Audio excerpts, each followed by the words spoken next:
हैं यह श्लोक हटाइए तो भागवत पवित्र हो जाएगा। बाबा व्यास जी जैमिनी जी को कहते हैं कि यह श्लोक में नहीं हटाऊंगा, क्योंकि इस श्लोक पर बाबा गणेश जी ने बहुत देर समय तक विचार किया, तब यह श्लोक लिखे। इंद्रियां बलवान होती हैं, ये किसी को भी अपने वश में कर सकती है। तो जैमिनी जी मानने को तैयार नहीं। बाबा व्यास जी कहते हैं कि ठीक है, समय आने दीजिए, हम आपको इस बात का प्रमाण दे देंगे कि इंद्रियां बलवान होती हैं। एक दिन की बात, बाबा व्यास जी जैमिनी जी की परीक्षा लेने के लिए 16 वर्ष की युवा कन्या का स्वरूप बनाए और बना करके आज जैमिनी जी की परीक्षा लेना चाहिए। जैमिनी जी महाराज जिस जंगल में तप कर रहे हैं, उसी जंगल के मार्ग से कन्या का स्वरूप बना करके आज उस मार्ग से निकल रहे हैं कि मार्ग में ही नववृष्टि होने लगी।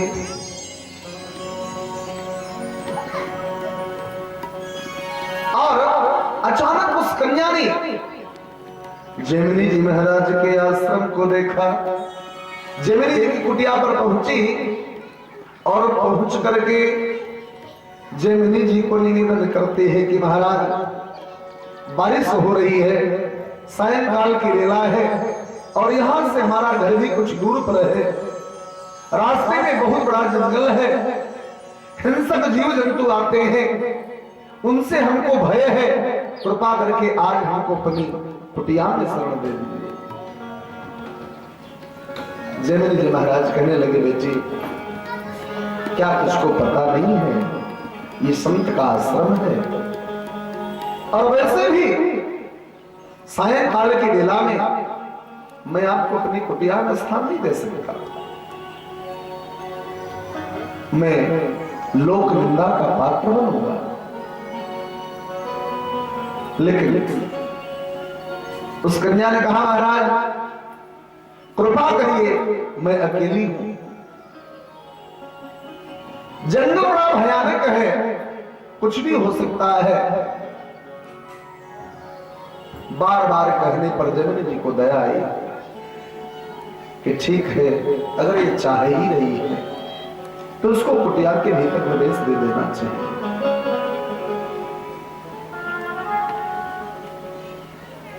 जैमिनी जी महाराज उस कन्या को अपने आश्रम के भीतर ले लेते हैं और कहते हैं, बेटी एक बात का ख्याल रखना कि सुबह सूर्य उदय होते ही इस आश्रम से बाहर चले जाना, किसी को पता न चलने पाए कि तुम मेरे आश्रम में रात्रि बिताई, नहीं तो मेरा नाम बदनाम हो जाएगा। कन्या ने कहा, महाराज जैसा आपका आदेश है वैसा ही होगा। कहते बेटी तेरे लिए यह कक्ष है और इस कक्ष के भीतर तू जा, ये ले कुछ खाने पीने की सामग्री दे और बोले बेटी कोई कितना भी कहे तो दरवाजे को खोलना मत, कोई लाख प्रयत्न करे दरवाजे को कदाप मत खोलना। उस कन्या ने कहा, मैं कदाप दरवाजा नहीं खोलूंगी। इधर वह कन्या रात्रि सोने को गई। जैमिनी जी महाराज रात्रि काल में तपस्या कर रहे हैं, लेकिन जब मध्यरात्रि आई, मध्यरात्रि को ही काम वेला कहा जाता है, एक पल के लिए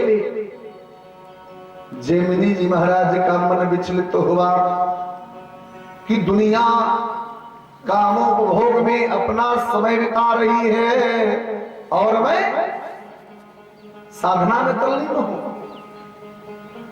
जैमिनी जी माला बगल में रख दी, बुद्धि बिगड़ गई। बलवान इंद्रिय ग्रामो विद्वान सरस्वती, इंद्रियां बलवान होती हैं जैमिनी जी को अपने बस में कर ले कि रखो माला। जैमिनी जी माला बगल में रख दिए और गए उस कन्या के दरवाजे को खटखटा करके खुलवाने लगे। अरे बेटी दरवाजा खोलो, बार बार आवाज दिए लेकिन उस कन्या ने दरवाजे को खोला नहीं। उस कन्या ने कहा बाबा सूर्य उदय होने से पहले दरवाजा नहीं खुलेगा, आप यत्न करें फिर भी।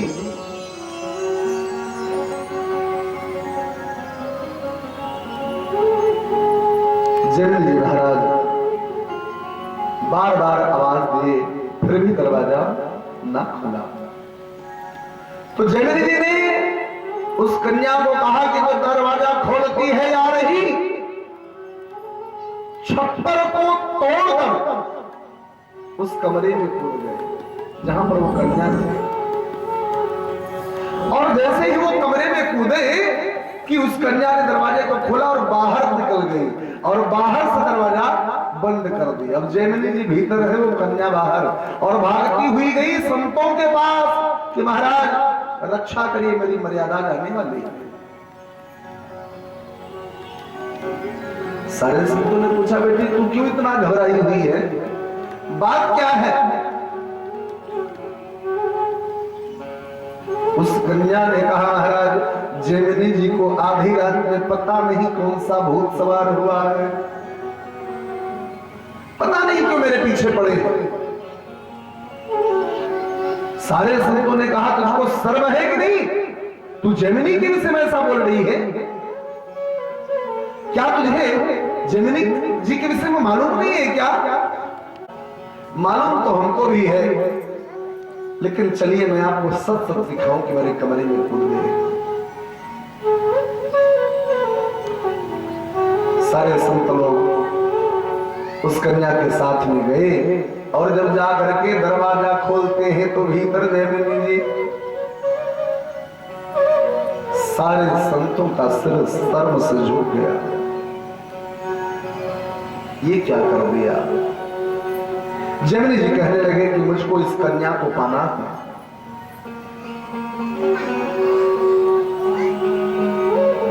उस कन्या ने कहा महाराज अगर पाना ही है तो कुमारी आप भी हो, कुमारी में भी हो, क्यों ना हम लोग आपस में विवाह कर लें?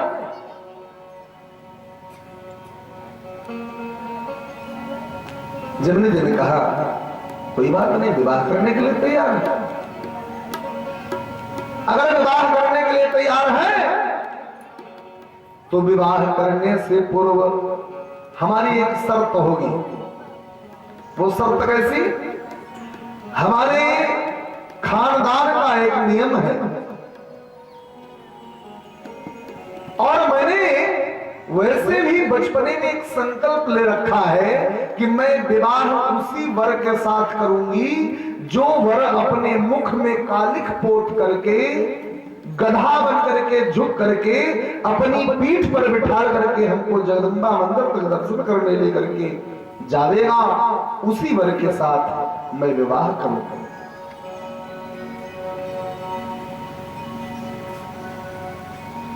जैमिनी जी बोले बस इतना ही, केवल मुख में कालिख पोतना है और झुक करके गधा बनना है, बस मैं दोनों काम करने के लिए तैयार हूं। अपने हाथ से जैमिनी जी महाराज मुख में कालिख पोत लेते हैं और झुक करके गधा बन गए। अपनी पीठ पर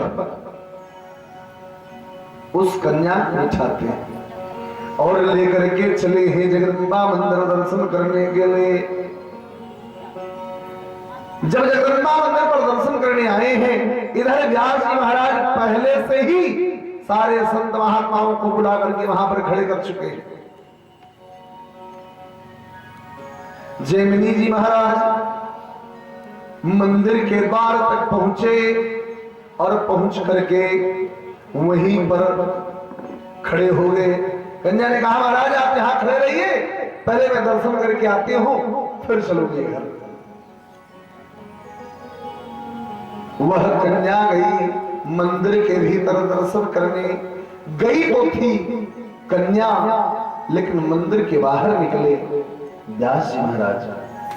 जगन्नाथ जी यह दृश्य देख करके आश्चर्य से भर गए कि आज मेरे साथ छल हुआ।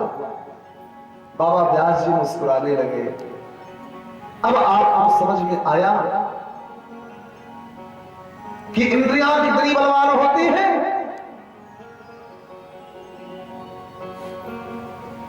जयमिनी जी महाराज थोड़े नाराज हुए कि मेरे साथ छल हुआ, मेरा अपमान हुआ है। बाबा व्यास जी सारे संतों को प्रमाण दिए कि जान लो कि ये इंद्रियां कितनी बलवान होती हैं।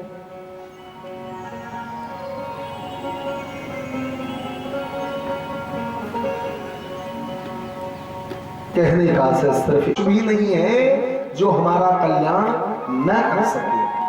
भागवत का एक एक शब्द नहीं, एक एक अक्षर भी हमारे जीवन को सदगति दे सकती है।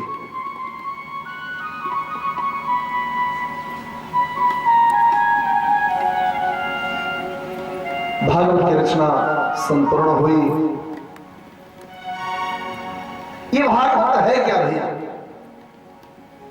निगम कल्पतरोरुगलितं फलम शुकमुखादमृतद्रव संयुतं पिबत भागवतं रसमालयं मुहुरहो रसिका भुवि भावुका। निगम कल्पतरोरुगलितं फलम सुखमुखादमृतद्रव संयुतं।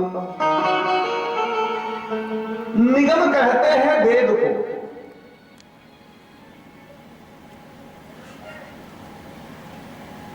वेद रूपी कल्प वृक्ष का सुंदर पका हुआ फल ही भागवत है। निगम कल्पतरोरुगलितं फलम सुखमुखादमृतद्रव संयुतं। यह भागवत है क्या? वेद रूपी कल्प वृक्ष का सुंदर पका हुआ फल। ये कल्प वृक्ष क्या है? कल्प वृक्ष उस वृक्ष को कहते हैं कि जिस वृक्ष का दर्शन मात्र कर लेने से मन की हर आकांक्षा पूर्ण हो जाए, उसे कल्प वृक्ष कहते हैं।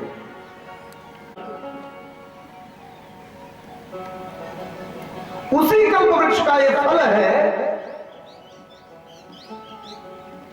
कौन से कल्प वृक्ष? जिस कल्प वृक्ष के दर्शन मात्र से जीवन की हर इच्छा पूर्ण हो जाती है, ऐसे ही वेद रूपी कल्प वृक्ष का सुंदर पका, और यह फल ऐसा है कि बिल्कुल पक गया और पका ही नहीं, पक करके गल चुका है। अब न इसमें छिलका बचा है और न ही गुठली बची है। लिखा है कि पिबत भागवतम रसमालयं मुहुरहो। इसको खाने की बात नहीं की है। फल रहता है तो उसको खाया जाता है। फल अगर कोई आपसे कहे ये लीजिए अमरूद पी लीजिए, तो आप पीते हैं कि खाते हैं? खाया जाता है ना। लेकिन बाबा लिख रहे हैं कि गलितम फलम, ये वो फल है जो बिल्कुल पक करके गल गया है, न इसमें छिलका बचा है और न ही गुठली बची है, इसलिए इसको खाने की जरूरत नहीं है, ये पीने। इसको पियो। पिबत भागवतम रसमालयं मुहुरहो रसिका भुवि भावुका। पिबत भागवतम रसमालयं, पिबत भागवतम रसमालयं। भाई पीने की भी हद होती है, कब तक पिया जाए? एक बार, दो बार, चार बार, 10 बार, कितनी बार पिया जाए?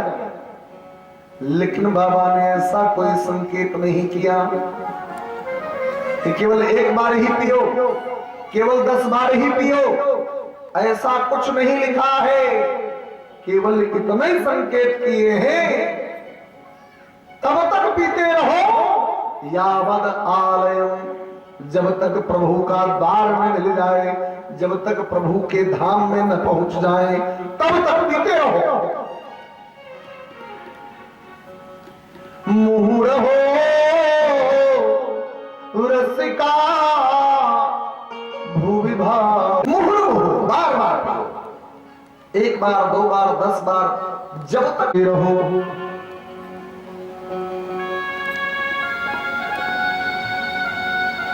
लेकिन भैया ये वो रस है कि जिस रस को हर लोग नहीं पी पाते। भागवतानाम प्रति आसव, यह भी आसव है, यह भी मदिरा है, यह भी एक प्रकार की मदिरा है, इसमें भी नशा है। अभी तो आज आप लोग पहला प्याला चख रहे हैं, आजकल तो हम लोग क्या क्या रस मुख में डालते हैं। भैया अगर उसमें नशा है तो नशा इसमें भी है। भागवत भी आसव है, मदिरा है।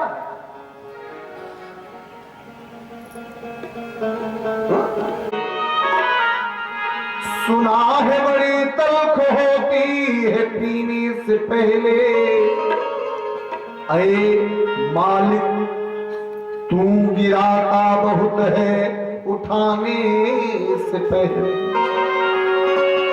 पहली बार जब हम लोग नशा करते हैं ना, तो थोड़ा कम अच्छा लगता है। जैसे जो लोग पहली बार भागवत की कथा सुन रहे होंगे, उनको भी कुछ समझ में नहीं आ रहा होगा ना। जैसे पहली बार जब कोई मैखाने में जाता है ना, तो उसको एक बार बड़ा तीखा तीखा लगता है, अजीब सा लगता है, जी मचलाता होता है। कितने लोग गिर पड़ते हैं, क्या क्या करते हैं ना जाने। पहली बार, एक बार, दो बार, लेकिन बार बार नहीं होता। एक बार, दो बार ऐसा लगता है, और फिर तो उसको मैखाने का पता नहीं बताना पड़ता। जो शौकीन लोग होते हैं वो चलती राह में ढूंढ लेते हैं। भैया जितनी नशा उसमें है, उससे कई करोड़ गुना, 1 करोड़ नहीं, कई करोड़ गुना नशा इसमें है। जो लोग भैया भगवत कथा प्रेमी होते हैं, जो सत्संग के प्रेमी होते हैं, वो लोग भैया ढूंढते रहते हैं कहां भगवान की कथा सुनने को मिलेगा। सब कुछ बिगड़ जाए परवाह नहीं, लेकिन भगवान की कथा नहीं छोड़ते। क्योंकि बाबा तुलसी ने लिखा है, तात स्वर्ग जप वर्ग सुख धैर्य तुलाय कयंग, तूलन ताहि सकल मिली, जो सुख लो सत्संग। वर्ग सुख, स्वर्ग के परम सुख को तराजू के एक पलड़े पर रखा जाए, और सत्संग के पल भर के सुख को तराजू के दूसरे पलड़े पर रखा जाए, तो सत्संग वाला पलड़ा भारी पड़ जाता है स्वर्ग के सुख के सामने। लेकिन भैया मजे की बात है, बाबा ने लिखा है कि पिबत भागवतम रसमालयम मुहुरहो रसिका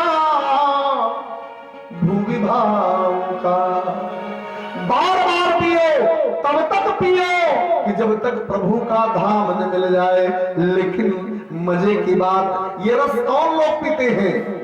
रसिका भूवि भाव का, जो रसिक लोग होते हैं। अच्छा लग भी नहीं सकता, उसके लिए तो बहुत सारी रस बनी है। ये भैया भगवान की कथा बड़े भाग्य से मिलता है। इसके लिए बाबा ने लिखा है कि इस कथा को केवल उसी को सुनाना चाहिए जो रसिका भूवि भाव का, जो रसिक हो, जिसके हृदय में भगवान के प्रति श्रद्धा भरी हो, भाव भरा हो, उसी को ये कथा सुनानी चाहिए। मूढ़ हृदय को भगवान की कथा भी अच्छी नहीं लगती है, इसलिए लिखे हैं जो इस धरातल भगवान के प्रति भाव को भर करके भगवान की कथा सुने, उसको ही ये कथा सुनानी चाहिए। मानस में बाबा तुलसी ने इसको स्पष्ट करके लिख दिया कि यह न कही सठही हठसी नहीं, जो मन लाई न सुनी हरि नहीं, और द्विजद्रोही न सुनायो कबहू, सुरपति सरिस होई नृपतबहू। चाहे राधे महाराजा हो, लेकिन ब्राह्मण से द्रोह करने वाला है, धर्म से द्रोह करने वाला व्यक्ति हो, तो उसको भगवान की कथा नहीं सुननी चाहिए। अश्रद्धा भगवान की कथा से हमको विमुख कर देती है।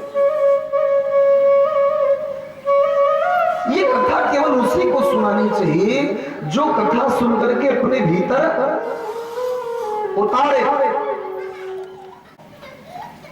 कथा वही सुननी चाहिए जो अपने को जचे। अब पता लगा कि हम लोग कथा पंडाल में बैठे हैं, लेकिन मन कहीं और है, चौराहे पर होते तो आदमी से मिलते। कभी कभी हम लोग रहते कथा में है, लेकिन मन हमारा कहीं और रहता है। तो कथा वही श्रवण करना चाहिए जो स्वयं को जचे।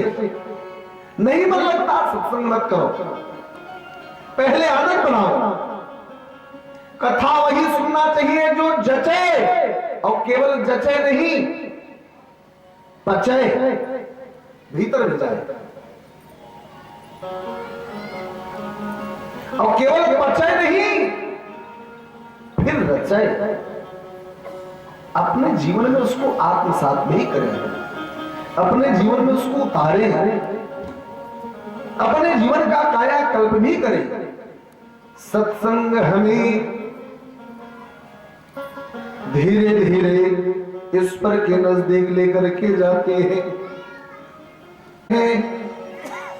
कि केवल इस कथा में अनुरक्त जीव जो भावुक हृदय हो, जिनके हृदय में भगवान के प्रति भावना भरी हो, उनको ही ये कथा अच्छी लगती है। भागवत की रचना संपूर्ण हुई। अब भागवत का प्रचार प्रसार कैसे हो, इसके लिए बाबा व्यास जी ने पुत्र की भी कामना रखी। भैया जैसे कोई वस्तु हो, जब तक उसका प्रचार प्रसार नहीं होता, लोग उसके विषय में जानते नहीं, तब तक वो प्रोडक्ट ज्यादा आगे बढ़ नहीं पाता है। तो बाबा व्यास जी के मन में आया कि मेरे इस महाग्रंथ का प्रसार होगा कैसे। प्रसार हेतु एक पुत्र को पैदा किए, जिस पुत्र का नाम सुखदेव पड़ा। प्रेम जोरे सुखदेव जी महाराज की जय। सुखदेव जी महाराज जन्म लेते ही माता पिता को प्रणाम करके वैराग्य हो गया और घर छोड़ करके चल पड़े। द्वैपायनो विरह कातरया जुहावो, पुत्रेति तन्मय दयां धर्मो विनेम, तम सर्वभूत हृदय मुनिमान तोस्मि। सुखदेव महाराज अपने माता पिता को प्रणाम करके जंगल की ओर निकल पड़ते हैं। कि अभी तो जन्म ले और जन्म लेते ही ये हम सबको छोड़कर के जंगल की ओर निकल रहे हैं। व्यास जी अपने ही पुत्र को प्रणाम करते हैं। भगवान सुखदेव जी महाराज का जन्म 16 वर्ष की अवस्था में हुआ। 16 वर्ष तक गर्भ के भीतर ही रहे हैं और गर्भ के भीतर ही भागवत की कथा सुनते रहे, जिस कारण से इनको वैराग्य हो गया। दुनिया से इनको वैराग्य हो गया कि कैसे माता कैसे पिता, किसी से कोई लगाव नहीं, जन्म लेते ही सबको त्याग दिए। एक बार अपने पुत्र को अनुरागी कह करके प्रणाम करते हैं, एक बार विरागी कह करके प्रणाम करते हैं, लेकिन फिर भी सुखदेव जी महाराज रुके नहीं। मार्ग में ही एक वृक्ष के घोंसले में जाकर अंतर्ध्यान हो गए और वहीं से एक आवाज आई कि पिताजी आप लौट करके चले जाए, अब हम लौट कर घर गृहस्थी में नहीं आएंगे, पड़ेगी तो। और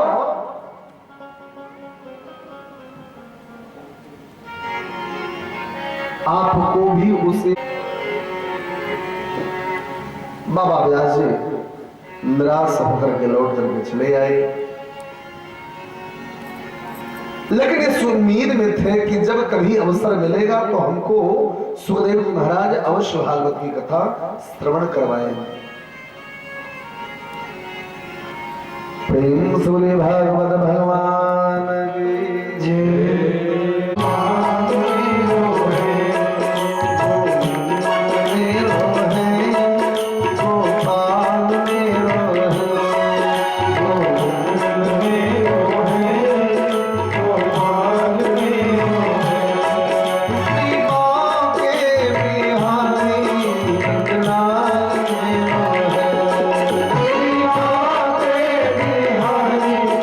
Krishna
व्यास जी ने एक दृष्टांत के माध्यम से सबको संकेत किया है कि कैसे भागवत मृत व्यक्ति का उद्धार करता है। आत्मदेव पुरंदरा कृतमंजो बभूव निमित्तेन भागवतो यत्पा प्रदोषे कृत्य कर्मणः। आत्मदेव जी महाराज तुंगभद्रा नदी के तट पर रहने वाले एक ब्राह्मण देवता जिनका नाम है आत्मदेव। आत्मदेव जी महाराज के पास सब कुछ है, धन है, संपत्ति है, ज्ञान है, विद्या है, बुद्धि है, सब कुछ है, केवल एक संतान नहीं है।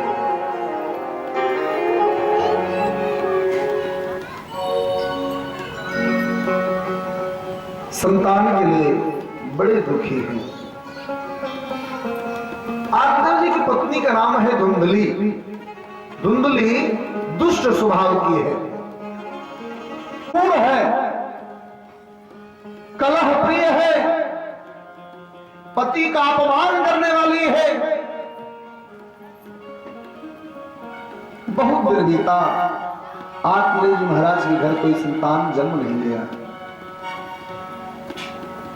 एक दिन के बाद धुंधली अपने पति का अपमान करते हैं कि महाराज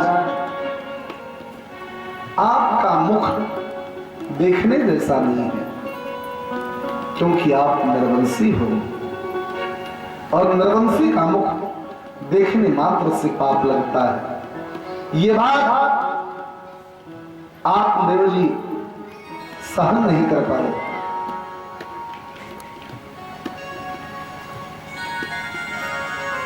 आत्मदेव जी महाराज को आज बड़ी पीड़ा हुई कि मेरी ही पत्नी मेरा अपमान कर रही है। आत्मदेव जी महाराज आज आत्महत्या करने के लिए निर्णय लेते हैं। घर बार सब कुछ छोड़ दिए और जंगल की ओर निकल गए कि आज जाकर किसी पहाड़ी से कूदकर जान दे दूंगा, लेकिन इस अभागन का मुख नहीं देखूंगा। आत्मदेव जी महाराज आत्महत्या करने के लिए निकले हैं कि मार्ग में ही एक संत मुलाकात हुई।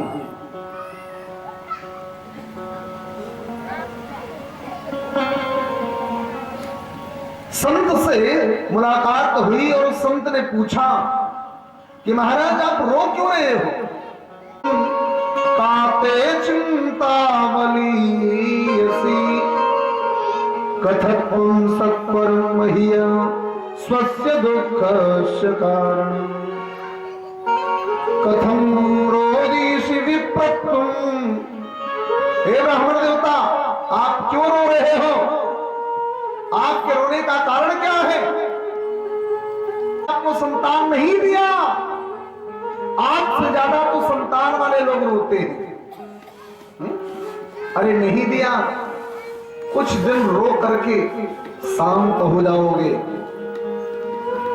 और अगर दे दिया कहीं वो संतान नालायक निकल जाए तो पूरी जिंदगी भर रोना पड़ता है। जिनको संतान है वो आपसे ज्यादा रो रहे हैं।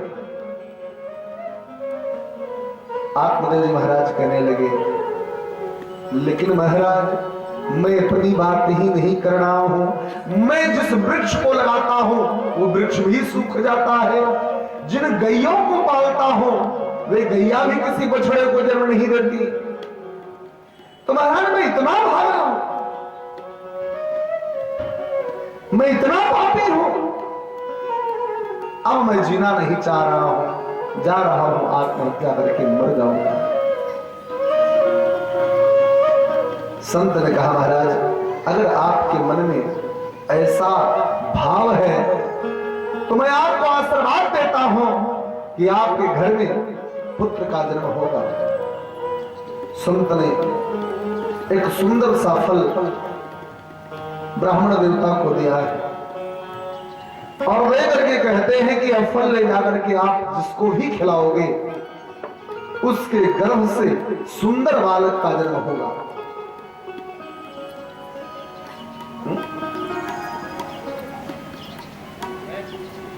आत्मदेव जी महाराज वह फल पाए, बड़े प्रसन्न हुए कि अब ब्राह्मण ने हमारे ऊपर कृपा कर दी है, अब तो हमारा कार्य सिद्ध ही हो जाएगा, क्योंकि मृतान हो ही देव ऋषि बानी।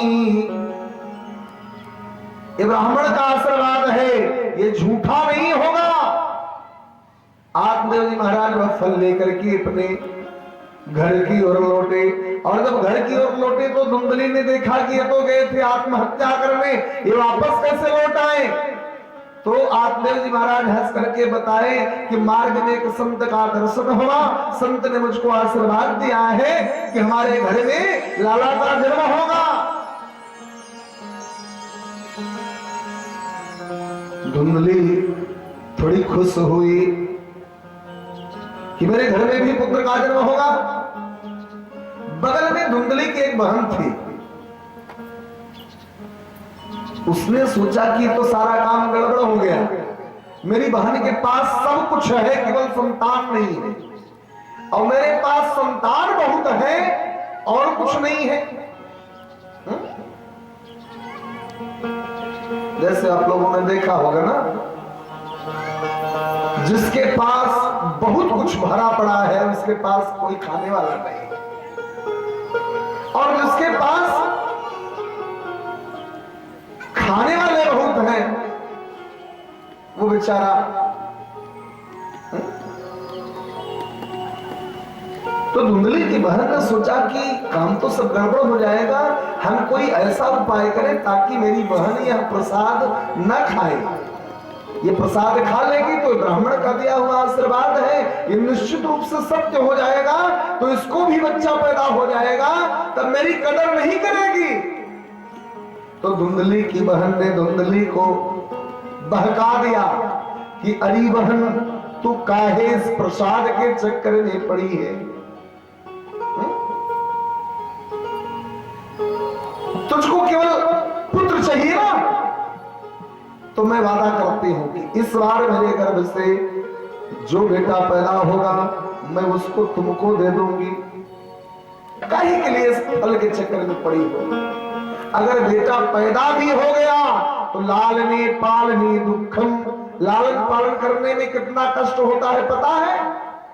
और हाँ, प्रसव के समय तो अपार पीड़ा झेलनी होगी। काहे के लिए तू इस चक्कर में पड़ी है? मैं तो कहूंगी कि इस फल को तू मत खा, तू ले जाकर के इस फल को गैया को खिला दे, और तू ढूंढ करके मैं सगर्भा हूं, मेरे गर्भ से जो बालक पैदा होगा वो मैं ले आकर के तुमको दे दूंगा। सारथी और सालिन की सीख जा धरती या मालकिन ये सब मांग ही।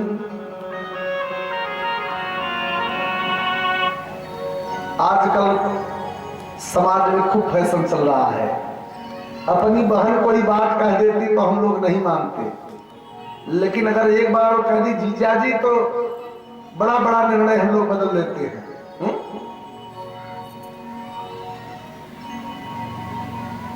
और यह तो सुनिश्चित है कि ऐसा व्यक्ति जो आपसे प्रतिस्पर्धा रखता हो, यदि वह आपको कुछ सलाह भी दे रहा हो तो सूझबूझ के साथ उस पर अमल करना।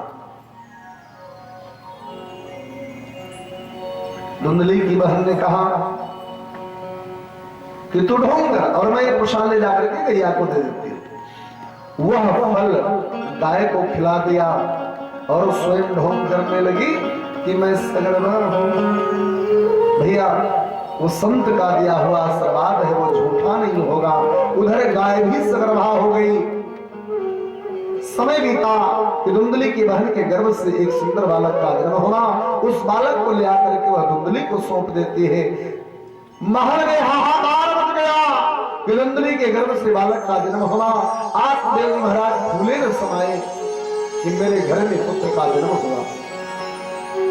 भैया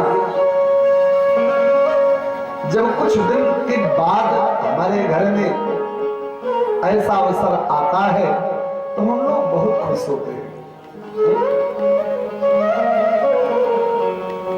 और जिसके ऊपर भगवान की कृपा समय पर हो जाती है वे लोग इसकी महत्ता को नहीं समझ पाते।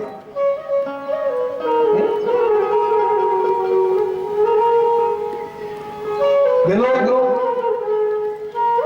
नहीं समझ पाते कि ठाकुर जी ने कितनी कृपा करी है कि जो हमको ये अवसर मिला।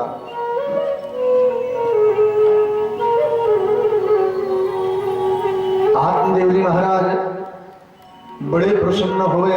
इधर समय बीता कि गाय के गर्भ से एक बालक ने जन्म लिया। आत्मदेव जी महाराज इतने खुश हुए कि कहा मेरे घर में मेरी पत्नी के गर्भ से बालक का जन्म नहीं हो रहा था, और कहा मेरी गैया भी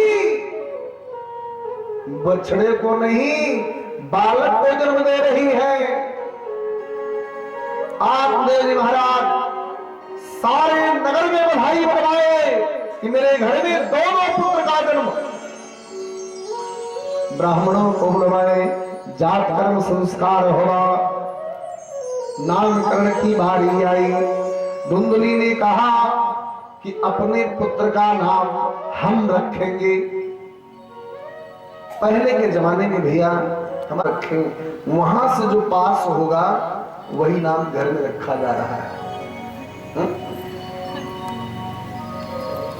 ए भैया राम कुमार कृष्ण कुमार रख दे, और अगर कहीं रख भी दिए तो बहू रानी 2-4 दिन दाल में नमक बढ़ा देंगे तो अपने आप बाबा जी नाम बदल देते।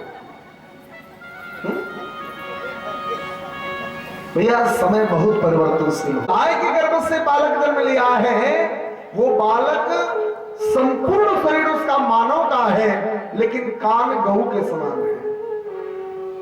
गोकर्ण किया और दोनों के अलग अलग प्रभाव भी दिखे। यथा नामो तथा गुण। गोकर्ण पंडितो ज्ञानी धुंधकारी महाखल। योगी बने और धुंधकारी दुष्ट बन गया। धीरे धीरे दोनों बालक बड़े हुए। गुरुकुल में भेजा गया विद्या अध्ययन करने के लिए, लेकिन गुरुकुल में जाकर के गोकर्ण जी महाराज तो गुरुजनों का सम्मान करते थे, आदर किया करते थे, सेवा किया करते थे, लेकिन धुंधकारी गुरुजनों के साथ भी दुर्व्यवहार करते। जो बच्चों को पढ़ाते थे तो उनकी अच्छाई के लिए, उनको सुधारने के लिए, उनको संवारने के लिए डांट फटकार लगाया करते थे।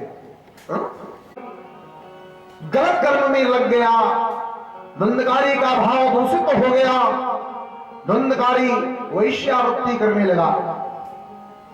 घर से रुपए चुरा करके लेकर के जाता था और इससे कुछ रुपए मांगा और माता जी नहीं दी। ये दृश्य गोकर्ण जी महाराज और आत्मदेव दोनों देखते हैं। दोनों को बड़ा दुख हुआ कि मेरी आंखों के सामने ये दुष्ट मेरी मां को मारा। गोकर्ण जी को अच्छा नहीं लगा। गोकर्ण जी महाराज अपने माता पिता को कहते हैं कि जिस घर में बड़े बुजुर्गों का अपमान हो, दोनों को लेकर के अपना जीवन निर्वाह करने लगे। इधर धुंधकारी और अधिक बिगड़ गया। वैश्यावृत्ति ये भैया ये साथ मिलकर के उसको पीटना प्रारंभ करती हैं, लेकिन धुंधकारी के प्राण नहीं निकले। पापी का प्राण इतनी आसानी से निकलता भी नहीं है। भैया एक बात मैं आप सबको कहूं, जब प्राण निकल अपने घर को लौट करके आते हैं तो एक आवाज आई, भैया गोकर्ण बचाओ, मैं मारा जा रहा हूं, मुझे सताया जा रहा है, मैं प्रेत योनि को जा चुका हूं। गोकर्ण जी महाराज बड़े आश्चर्य में पड़े कि मेरे भैया को प्रेत योनि कैसे मिलेगी। बड़े दुखी हुए कि मेरे भाई को प्रेत योनि मिल गई। भाई का उद्धार करने के लिए गोकर्ण जी महाराज संतों के पास गए और संतों को जाकर के निवेदन करते हैं जिससे मेरे भैया धुंधकारी का उद्धार हो जाए। सारे संतों ने मिलकर के एक युक्ति बताई कि आप गोकर्ण धुंधकारी के लिए पिंडदान करिए, जिससे उनकी आत्मा को शांति मिल जाएगी और उनका उद्धार हो जाएगा। गया के लिए प्रस्थान कर देते हैं। गया में जाकर के अपने भाई गोकर्ण धुंधकारी के लिए पिंडदान किए, लेकिन लौट करके जब आते हैं तो फिर से उनको वही स्वर सुनाई पड़ा, भैया गोकर्ण बचाओ, मैं मारा जा रहा हूं, मुझे सताया जा रहा है। गोकर्ण जी महाराज बड़े आश्चर्य में, गया में जाकर पिंडदान भी कर दिया, तब भी मेरे भाई की आत्मा को शांति नहीं मिल रही। फिर से लौट करके संतों के पास गए। संतों से प्रश्न करते हैं कि महाराज मैं गया में जाकर पिंडदान भी करके आया, लेकिन मेरे भाई की आत्मा को शांति नहीं मिली।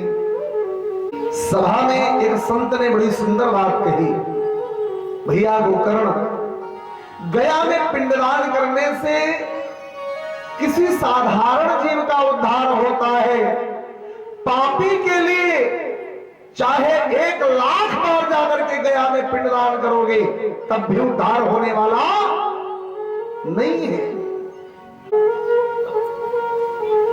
गोकर्ण जी महाराज बड़े उदास हुए कि आखिर फिर कौन सी युक्ति निकाली जाए कि जिससे मेरे भाई को उद्धार हो। भगवान भास्कर को सूर्यदेव को अर्घ देने के लिए सूर्यदेव जी को प्रणाम करते हैं कि भगवान भास्कर रुक गए और उपदेश करने लगे कि गोकर्ण, तुम्हें यही चिंता है कि मेरे भाई का उद्धार कैसे होना। सदा दुराचार रता विमार्ग कुटिलाश कामिना सप्ताह जज्ञेन कलौ पुनन्द सदा दुराचार रता विमार्ग। ऐसा भर पाप किया हो, कभी पुण्य किया ही न हो। ये मानवा पाप कृतस्तु सर्वदा, जहां भी रहे केवल पाप करे। अब भैया पापी का कभी उद्धार नहीं होता। सदा दुराचार रता विमार्गगा, जीवन भर दुराचार के कृत्य में लिप्त रहे। दुराचारी का भी कभी उद्धार नहीं होता। ये मानवा पाप कृतस्तु सर्वदा सदा दुराचार रता क्रोधान्विदग्धा, जो क्रोध ज्यादा करते हैं उनकी भी मुक्ति नहीं होती। क्रोधी व्यक्ति का हृदय जल रहा होता है, और जब हृदय जलेगा तो भगवान की भक्ति भीतर प्रवेश करती नहीं, तो मुक्ति में संदेह हो जाता है। इसलिए क्रोध व्यक्ति को कदापि नहीं करना चाहिए। क्रोध ही आपका सबसे नजदीकी शत्रु है।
पाप से है तारती, पापियों को पाप से है तारती, पापियों को पाप से है तारती।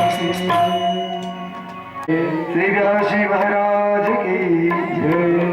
जय जय श्री महासरस्वती